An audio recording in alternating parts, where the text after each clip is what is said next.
hints. It is found on your hands, your face, your legs, and your arms, practically anywhere on the outside surface of your body. It also plays a role in protecting you from the outside environment and maintaining body homeostasis. Can anybody guess it? If you were thinking the skin, you are correct. The skin is an amazing organ, but it is also prone to multiple diseases such as skin cancer. Today, I will be talking about squamous cell carcinoma, a specific type of skin cancer. But first, let me tell you a little bit about myself. My name is Ashlyn Murphy, and this year I decided to study dermatology for the year. I've attended St. Luke's for 4 years, my entire high school career. I have really loved the small family atmosphere and the close relationships I have made with my friends and family. I have been involved with Biomed for 3 years. This program has definitely made me explore the medical field and furthered my interest in dermatology. Although it is not definite yet, I will probably be attending the Baylor University in the fall. I plan on majoring in biology and one day applying to medical school, so I feel that this school will help prepare me academically for my future. For dermatology, I became interested in this field when I was in middle school, when I had a mole removed from the side of my ear. It was irritating and would bleed every time I would perform tasks such as brushing my hair. Since then, I have had 3 other moles removed from my body, and these procedures have definitely made me more confident about myself, and I hope to pass that on to others one day because it has positively impacted my life. I am fortunate to have never had any major skin issues, but when something does happen to me, I am quick to take a picture of it, as shown behind me. This first picture is when I had a mole removed from the side of my face. It was actually large enough that they had to cut it out and stitch it up. To this day, I still have a scar on my face to prove it. The next 3 things happened in almost a chain reaction. One day, I woke up with a circular rash on my arm. I went to the doctor, and they said I was probably bitten by a spider or a tick. So they gave me medicine to treat Lyme disease or other conditions of that sort. Well, this medicine is so powerful that I was ordered to stay away from the sun. However, as a lifeguard in the summertime, that is pretty difficult to do. So unfortunately, I had to disobey doctor's orders, and as a result, I developed sun blisters on my feet and a fungus under my nails. The moral of the story is always listen to your doctor. But as you can see, nobody's skin is perfect, but a dermatologist is there when something goes wrong.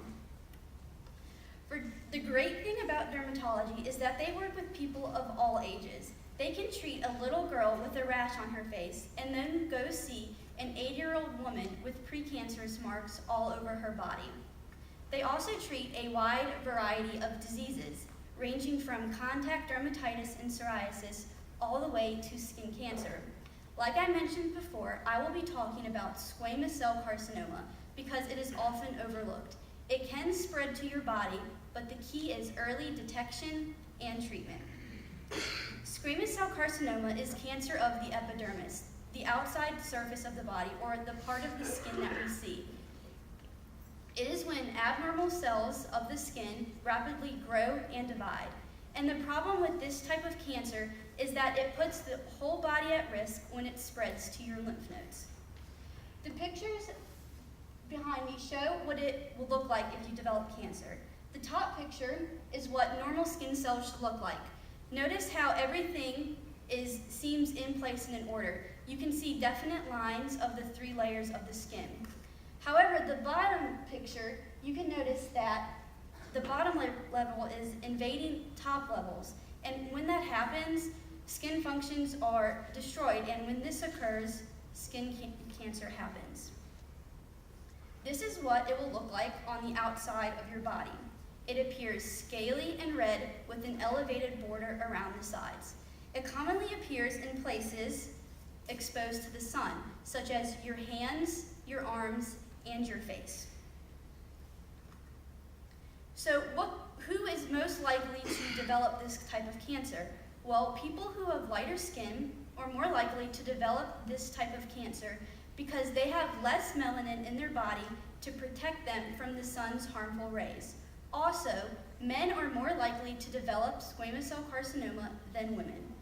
Your chances of getting this type of cancer increase after the age of 50. And if it runs in your family, you are more likely to develop this type of cancer. But the biggest factor in developing this skin cancer is the sun. People who spend excessive amount of time outside or in tanning beds almost double their chance of developing skin cancer later in life. To make sure this doesn't happen, preventative measures should be taken. Wearing sunscreen, if applied frequently and properly, will help protect you from the sun's UV rays. Also, wearing sunglasses, hats, and long sleeve clothing can also help protect you from the sun. If you check my presentation board after my speech, you can see where I performed an experiment to teach third graders about sun safety. But moving on, the warning signs of squamous cell carcinoma include a mark called actinic keratoses, and these appear as scaly, crusty growths on the body. If you see this on your body, you should go to a dermatologist, and they can simply perform cryotherapy, in which they freeze this off and just check it to make sure it doesn't grow back. However, if you ignore the warning signs and you let it progress into squamous cell carcinoma, you have to undergo Mohs micrographic surgery. And this is where they use a scalpel to cut off the whole tumor along with surrounding skin and tissue. After the tumor is removed, they take it out and they cut it into pieces and put it under a microscope. The microscope will tell if there's cancer is still present. If so, they have to go into the underlying dermis and hypodermis layers until it is no longer present. I will now show you a video of how this is performed.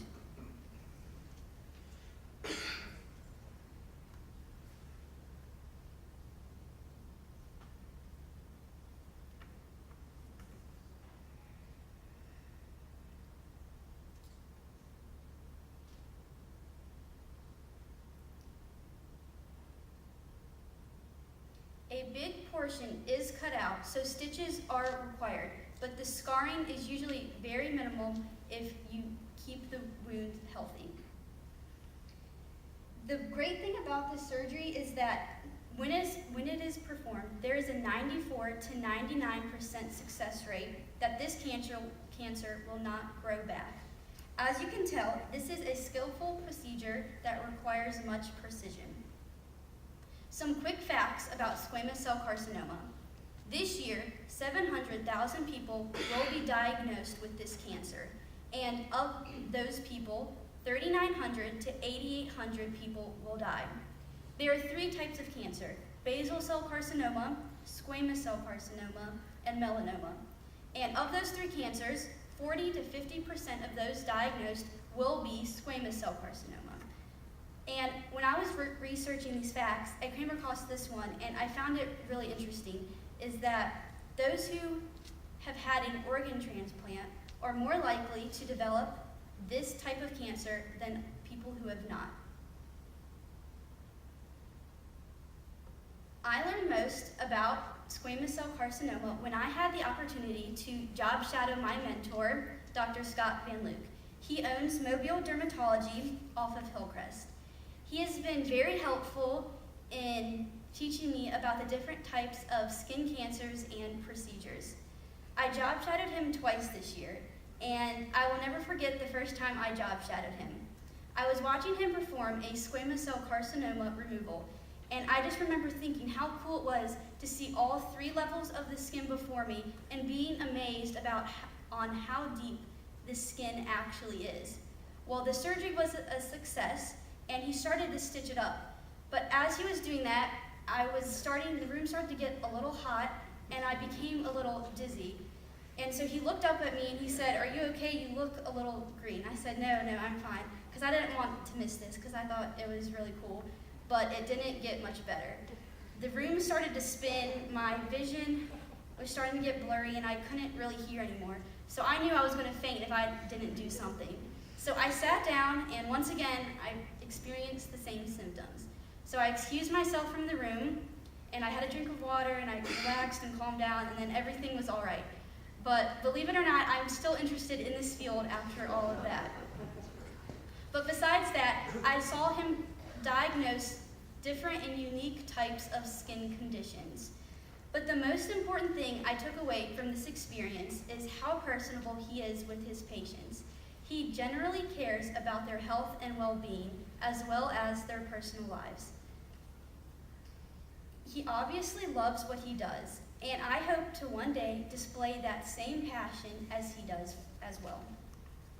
So in conclusion, this year I enjoyed learning about dermatology, and especially it was interesting to learn about the different types of skin cancers and how they are treated. Biomed 3 has definitely made me realize that the medical field is for me, and I know it will help me later in life as I prepare for my future. I know the road to becoming a physician is long and strenuous, but I am willing to put in that work if it means I get to do what I love every day for the rest of my life. I may not know what my future holds, but I will strive to perform my best in whatever I plan to do. Thank you.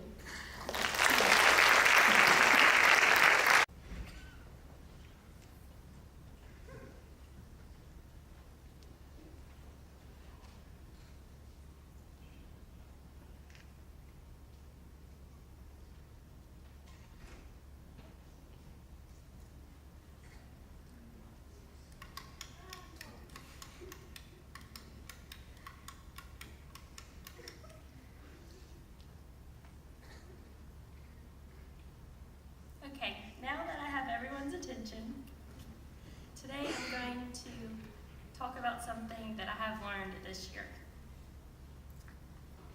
which is autism. And flickering on and off of the lights is something that can be comforting and enjoyable to those who are autistic. My name is Carly Mosteller, and I'm interested in pursuing a career in the field of occupational therapy. Today I will talk about one of the many disorders that occupational therapists work with, that is autism. So let's start with the basics. Autism is short for Autism Spectrum Disorder, also known as ASD. It is characterized by three things: repetitive behaviors like flickering on and off of the lights like I demonstrated, head banging, hand flapping, and pencil tapping are also very common. However, just because your friend is tapping his pencil during class does not mean that he is autistic. It can be difficult for autistic people to communicate. ASD individuals tend to be self-absorbed. It's not that they're at a fault. They think that they live in their own little world, which makes it hard for them to talk to others. Social interactions also tend to be difficult. It's hard for them to understand what others are thinking and feeling, which in result makes it hard for them to have social interactions with others and have friends. The symptoms of autism are characterized in three different things. Like I said previously, it's hard for them to understand other people's facial expressions and emotions. This makes having relationships with others difficult. They tend to want to tend to themselves, which makes them socially disconnected from the rest of the world. ASD people tend to have some kind of rigid or repetitive behavior.